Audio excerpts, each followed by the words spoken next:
हमें गौरीकुंड पे। गौरीकुंड से हम चढ़ेंगे चढ़ाई केदारनाथ के लिए 18 किलोमीटर 16 किलोमीटर अप्रॉक्स। और ये है चार्जेस अगर आपको डोली से यात्रा करनी है, जो कि गवर्नमेंट द्वारा निर्धारित है।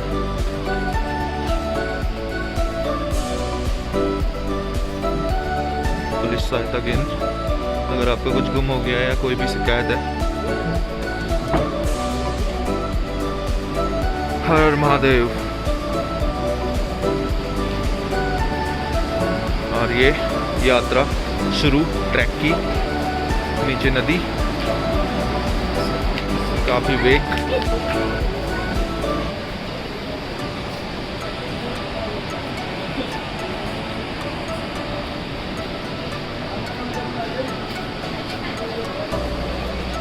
हमारे साथी अशोक चंदोला जी, भोले भोले जोशी जी, हमारे ड्राइवर साहब। पहाड़ों का काफी सुंदर दृश्य। गौरीकुंड से केदारनाथ की ओर यात्रा शुरू करते हुए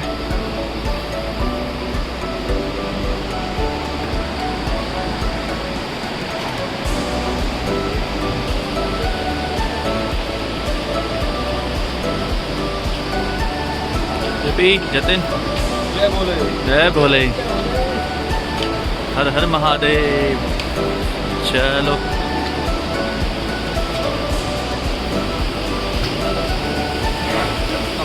जा रहा है यहाँ पे, नदी काफी स्पीड से बहते हुए। आगे तप्तकुंड भी है 100।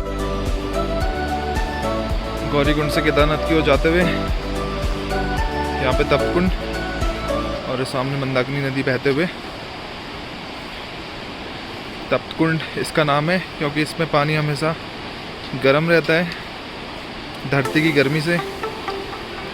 इससे आप ईश्वर का चमत्कार ही समझिए कि इतने ठंड में यहाँ पे आपको गर्म पानी का अनुभव मिल रहा है, क्योंकि नदियाँ सीधे ग्लेशियर से निकलती हैं, तो इनका पानी काफ़ी ठंडा है और उसके साथ ही आपको गर्म पानी यहाँ पे तप्तकुंड में मिल सकता है। और ये हम केदारनाथ की ओर। अगर आपको लाठी लेनी है रास्ते के लिए तो आप लाठी नीचे से ले सकते हैं, जो कि आपको 20 रुपये में अवेलेबल हो जाएगी। बाकी आप पर डिपेंड करता है आप कितने।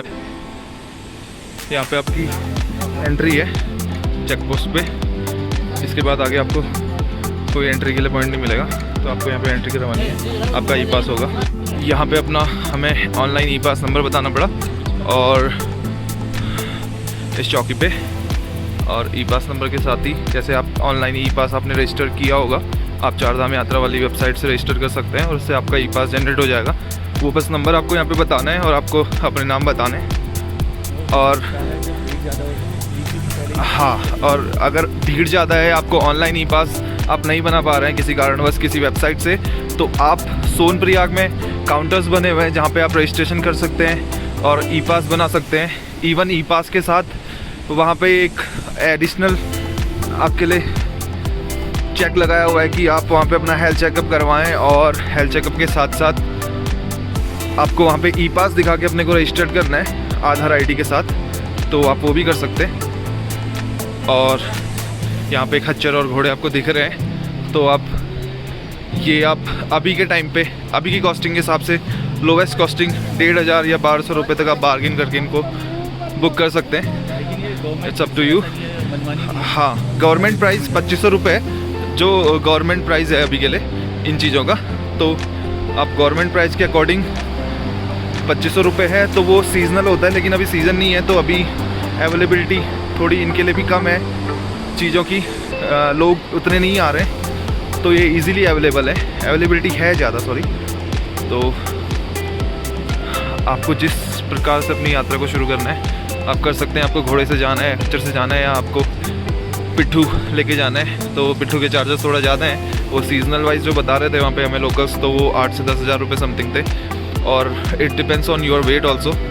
सो अगर आप हल्के हैं तो आपके लिए जर्नी ईजी है। तो नीचे से चलते हुए ऊपर को आते हुए गौरीकुंड से आपको घोड़ा पड़ाव पड़ जाएगा, जो कि मात्र 400-500 मीटर की ड्यूरेशन पे है। डिस्टेंस पे नीचे से।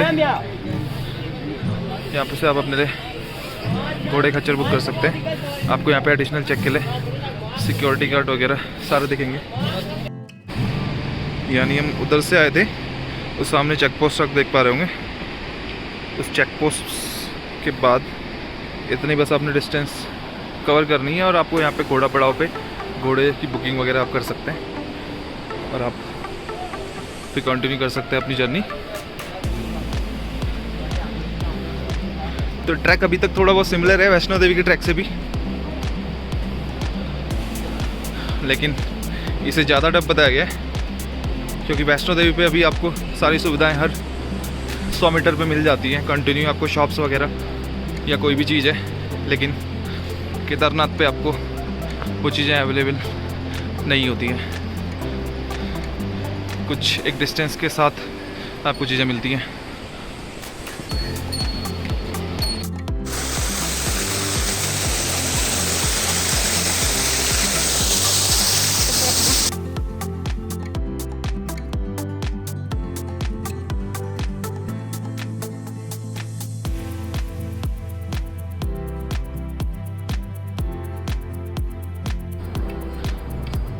गौरीकुंड से लगभग 3 किलोमीटर की चढ़ाई के बाद आपको भैरव मंदिर मिलेगा और ये जगह है चिरबासा। और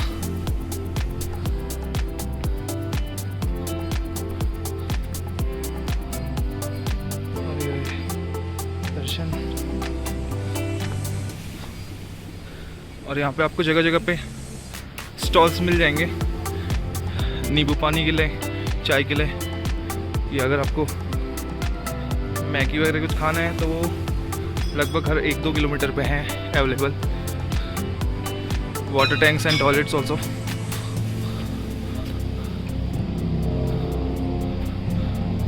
और अगर आपको चॉपर से जाना है तो वो भी कंटिन्यू अवेलेबल है, तो आप बुक कर सकते हैं।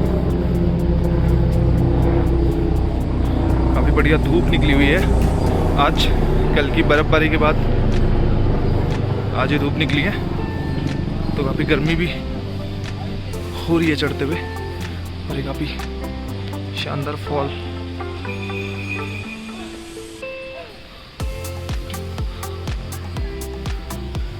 तो ऐसे आपको स्टॉल्स दिख जाएंगे यहाँ पे, और रास्ते से कहीं से भी आपको ऐसा लगे कि आप चल नहीं पा रहे तो आप ये सेवा ले सकते हैं।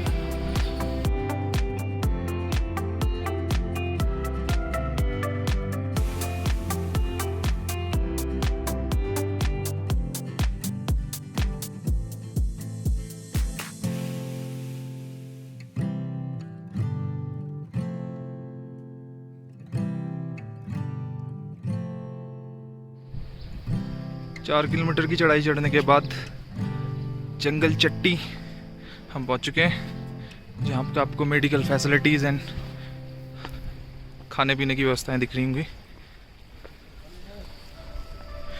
चढ़ाई कुछ ऐसी है।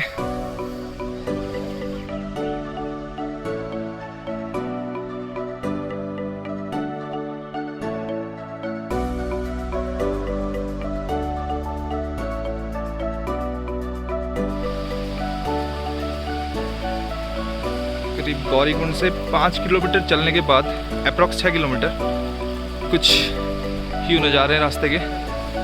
तो बड़े बड़े पत्थर ऊपर से आए हुए हैं, इसलिए यहाँ पे सजेस्ट किया जाता है कि बरसात के टाइम पे आप मंदिर विजिट ना करें, क्योंकि रास्ता उस टाइम पे बहुत ज़्यादा रिस्की हो जाता है।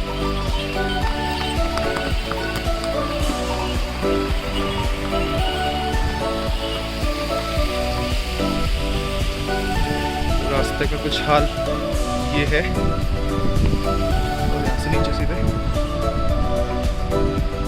खाई टाइप कह सकते हो आप इसको।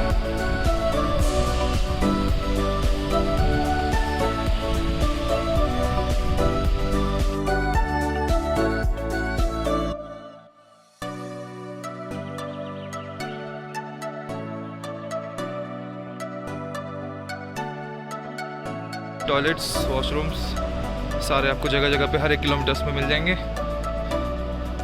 shelters and water tank also. नींबू पानी। तो आप खुद को रेस्ट देते हुए गए तो आपको थका हुआ उतना महसूस नहीं होगा, लेकिन अगर आप सोचते हैं कि आप जल्दी जल्दी कवर कर लेंगे 16 किलोमीटर का ट्रैक, तो आप गलत हो। मीन्स बिल्कुल आपको अराउंड 5 से 6 आवर्स लग सकते हैं, एक एवरेज आवर्स।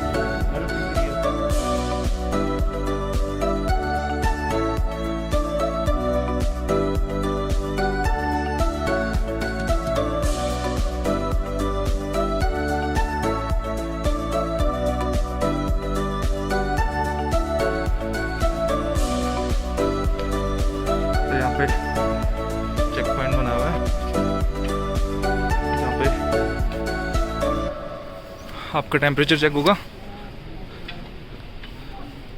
जो कि हमारा नॉर्मल आया।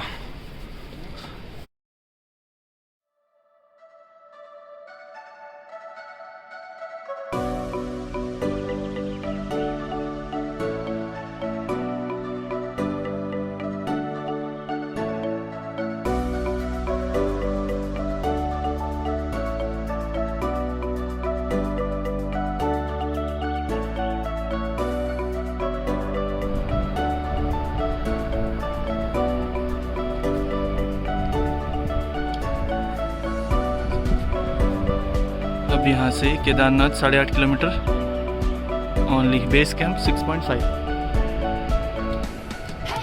जतिन, चपी,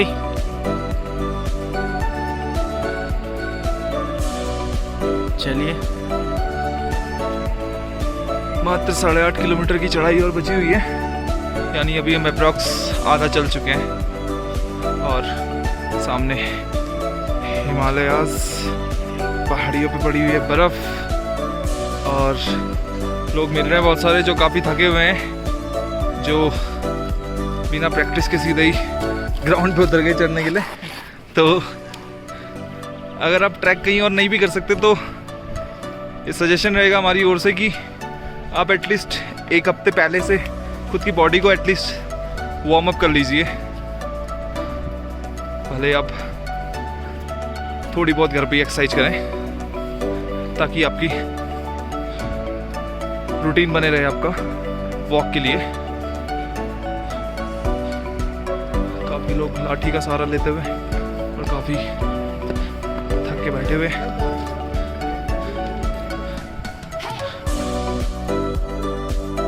भोले बाबा, यहाँ से मात्र 6 किलोमीटर दूरी पे आप केदारनाथ पहुँच जाएंगे। 6 किलोमीटर बहुत होता है, इन्होंने मात्र कर दिया, लेकिन बढ़िया है। अभी हम चाय पीने के लिए रुके हैं। चाय की चुस्की लेंगे हम इस टेंट में। हमारे लिए चाय आ गई है। धन्यवाद चाय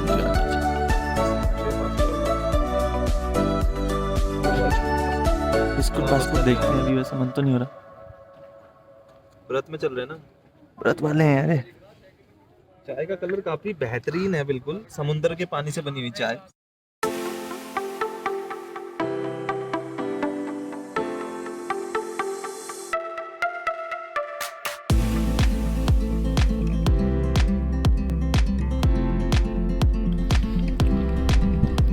ये रही लिंचोली, इससे हम ऊपर आ चुके हैं। अगर आपको यहाँ स्टे करना है तो आप यहाँ टेंट ले सकते हैं। यहाँ पे टेंट दिख रहे हैं बहुत सारे, और यहाँ से आप हिमालय दर्शन भी कर सकते हैं।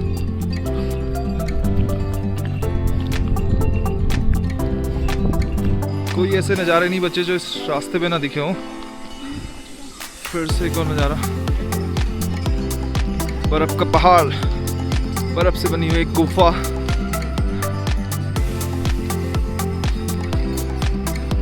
पूरी बर्फ़ की चादर।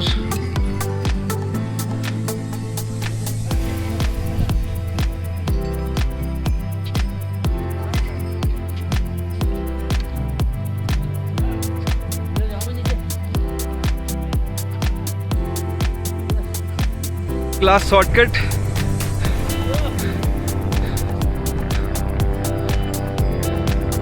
खिलाड़ी बेहोश। रास्ता वो है, शॉर्टकट्स बहुत कम लोग लेते हैं भाई, बिल्कुल झंडे के साथ। झंडा ऊंचा रहे हमारा।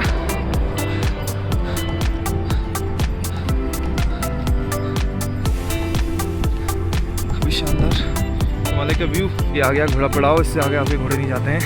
आपके घोड़े नहीं, इनके घोड़े, आप जिनमें बैठ के आते हैं मतलब।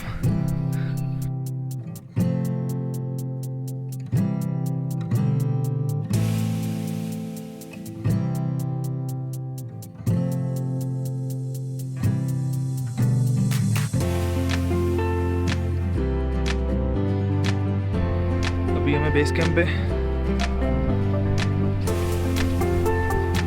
नीचे मंदाकिनी, ये जो आपको पूरा कटा हुआ हिस्सा दिख रहा है, ये पोर्शन तब का ही है जब यहाँ पे आपदा आई थी, तो उसके बाद से ये पूरा हिस्सा पानी के साथ बह गया था।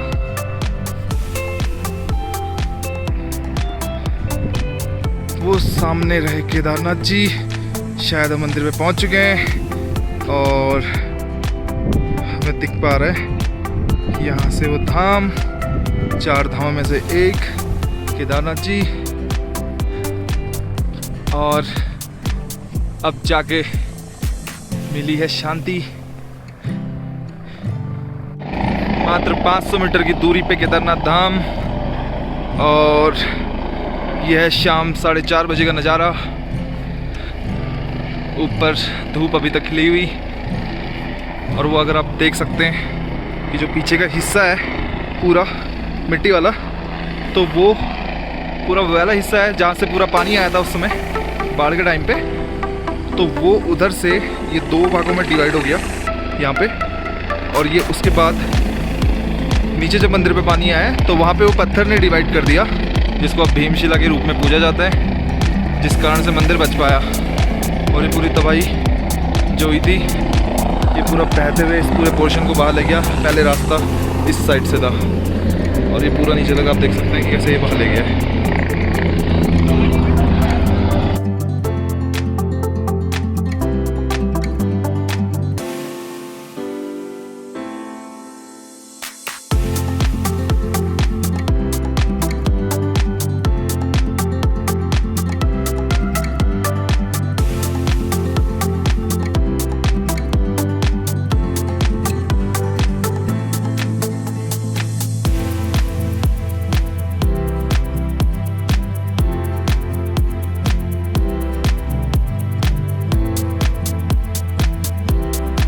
जय केदार बाबा।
केदारनाथ धाम के दर्शन के बाद वापसी करते हुए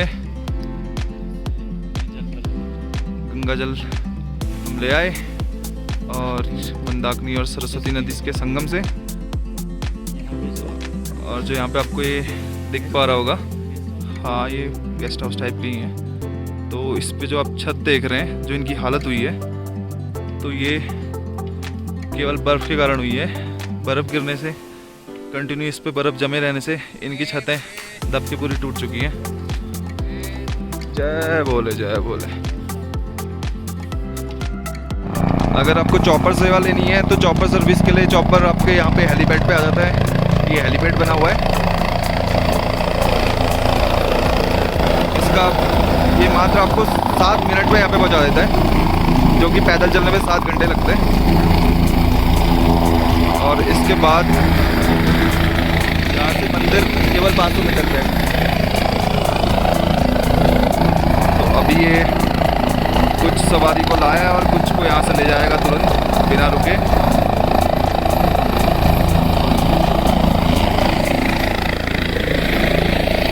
अगर आप पैदल यात्रा नहीं करना चाहते या कोई आपकी मजबूरी है तो आप चॉपर सेवा का लाभ ले सकते हैं।